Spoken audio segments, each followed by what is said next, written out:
Welcome to my YouTube channel. आज मैं आपको इस वीडियो में क्लास 10th के लिए उर्दू ग्रामर पढ़ाऊंगी। तो ये वीडियो उर्दू कोर्स ए वाले स्टूडेंट्स के लिए है, उनके सिलेबस के अकॉर्डिंग है। उर्दू कोर्स बी वाले स्टूडेंट को अपने सिलेबस के अकॉर्डिंग प्लेलिस्ट से जाकर ग्रामर देखनी होगी। तो यहाँ पर मैं आपको आपके कोर्स के अकॉर्डिंग अक़साम नस्र समझाऊँगी। अक़साम नस्र को समझने के लिए पहले एक लफ्ज़ी तौर पर, ज़ुबानी तौर पर एक बात बताना चाहूँगी जो कि मैंने आम बोलचाल की भाषा में लिखी है, ताकि आपको पूरा ही कंसेप्ट अच्छे से समझ में आए। अपने ख़यालातों को ज़बान से ज़ाहिर करने के दो तरीके होते हैं। अपने ख़यालातों को ज़बान से ज़ाहिर करने के, बताने के दो तरीके होते हैं। पहला होता है नज़्र और दूसरा नज़्म।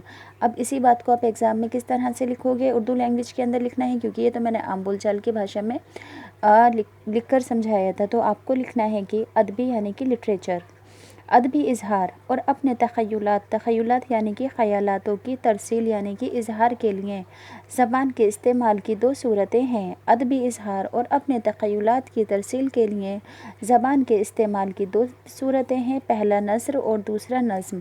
तो यहाँ पर बात करेंगे सिलेबस के अकॉर्डिंग नस्र की। तो नस्र का मतलब क्या है, ज़ुबानी तौर पर पहले जान लो। नस्र का मतलब है कि उर्दू अदब यानी कि उर्दू लिटरेचर के अंदर जो नज़्म नहीं है, बाकी सब बचा हुआ नस्र है। जो नज़्म नहीं है वो नस्र है उर्दू लिटरेचर के अंदर, इतनी बात ध्यान रखनी है। अब इस बात को आप एग्ज़ाम में किस तरह से शो करोगे, लिखोगे। नस्र के लग़वी मायने बिखेरने के हैं, मगर इस्तिलाही मायनों में उस कलाम को नस्र कहते हैं जो कि नज़्म के बरखिलाफ़ है, अपोज़िट है। जैसा कि मैंने बताया था ऊपर कि जो नज़्म नहीं है वो नस्र है।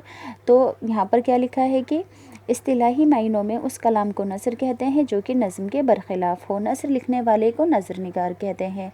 अब नस्र की मुख्तलिफ़ किस्में होती हैं, अलग अलग किस्में होती हैं जो कि उर्दू अदब यानी कि उर्दू लिटरेचर में मुख्तलिफ़ नामों से पहचानी जाती हैं, जैसे कि दास्तान, नावल, अफसाना, ड्रामा, इंशाइया, सफ़रनामा, मकतूब निगारी, सवाने निगारी, खाका निगारी, तनकीद, तबसरा, रिपोर्टाज, मकाला, तंज़ो मिज़ाह वगैरह। ये सभी क्या है, नस्र की किस्में हैं। तो आपके सिलेबस के अकॉर्डिंग आपको कौन कौन सी किस्मों को पढ़ना है, दास्तान, नावल, सफ़रनामा, मकतूब निगारी, खाका निगारी को। तो यहाँ पर मैं आपको खाका निगारी समझाऊंगी, क्योंकि दास्तान, नावल और मकतूब निगारी इससे पहले वाली वीडियो में समझा चुकी हूँ। तो अब जानते हैं कि खाका किसे कहते हैं।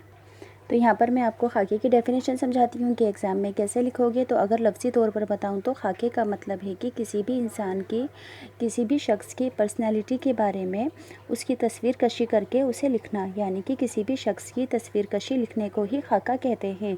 किसी भी शख्स के बारे में लिखने को ही खाका कहते हैं। अब इसके क्या क्या रूल हैं, क्या क्या अज्जा हैं, इस चीज़ को जान लो। अंग्रेज़ी लफ्ज़ स्केच का एक हम मायने लफ्ज़ है। खाका एक ऐसी नसरी तसनीफ़ है। खाका नसर को लिखने का एक ऐसा तरीका है, तसनीफ़ यानी कि लिखना। तो खाका एक ऐसी नसरी तसनीफ़ है जिसमें किसी शख्स की तस्वीर कशी लफ्ज़ों में की जाती है। जिस शख्स का खाका लिखा जाता है उसकी जीती जाती तस्वीर उभर कर सामने आती है। जिस किसी भी शख्स का खाका लिखा जाता है उसकी जीती जागती तस्वीर सामने आ जाती है। खाका निगारी यानी कि खाका लिखने वाले का मकसद किसी शख्स की सीरत की, किसी शख्स की पर्सनैलिटी के बारे में सीरत के नुमाया पहलुओं को इस तरह बयान करना है कि कारी यानी कि पढ़ने वाला उससे अच्छी तरह वाकिफ़ हो जाए और इस मखसूस शख्सियत और कारी के दरमियान एक ताल्लुक़ पैदा हो जाए। खाका निगार किस बात का ध्यान रखता है कि वह जिस शख्स की पर्सनैलिटी के बारे में लिखता है उसकी सीरत के उन पहलुओं को नुमाया करता है जिससे कारी यानी कि पढ़ने वाला अच्छी तरह वाकिफ़ हो जाए और उस शख्स की जिसके बारे में खाका लिखा गया है और कारी के दरमियान एक ताल्लुक़ पैदा हो जाए। खाका निगार के लिए ज़रूरी है कि उसे उस शख्स का करीब हासिल हो। खाका निगार जिस किसी भी शख्स के बारे में खाका लिखता है तो खाका निगार के लिए ज़रूरी है कि वह उस शख्सियत का करीब हासिल हो, यानी कि उसका करीब का जानकार हो जिस पर खाका लिखा जा रहा है, ताकि उसकी ज़िंदगी का हर पहलू लिखने वालों के सामने हो। एक अच्छा खाका निगार किसी शख्सियत के औसाफ इस तरह बयान करता है कि खूबियों का बयान करते हुए उससे मरऊब नहीं होता और ख़ामियाँ बयान करते हुए हर तरह के तासुब से आज़ाद रहता है।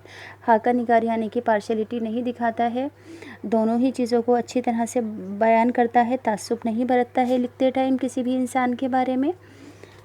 اردو میں مرزا فرحت اللہ بیگ کا لکھا ہوا مولوی نذیر احمد کا خاکہ، مولوی نذیر احمد کی کہانی کچھ مہری کچھ ان کی زبانی، اور عصمت چغتائی کا خاکہ دوزخی اردو کے کامیاب ترین خاکوں میں شمار کیے جاتے ہیں۔ گنج ہائے گرا مایا میں رشید احمد صدیقی نے بعض اہم شخصیتوں کے نہایت دلکش خاکے لکھے ہیں۔ اردو کے معروف یعنی کہ مشہور خاکہ نگاروں میں مولوی عبدالحق، شاہد احمد دہلوی، اشرف صبوحی، سعادت حسین منٹو اور محمد طفیل کے نام بہت اہم ہیں۔ تو یہاں پر میں نے آپ کو خاکے کا مطلب بھی سمجھا دیا ہے کہ کیا ہوتا ہے نثر کے اندر خاکہ لکھنے کی کیا کیا شرطیں ہوتی ہیں۔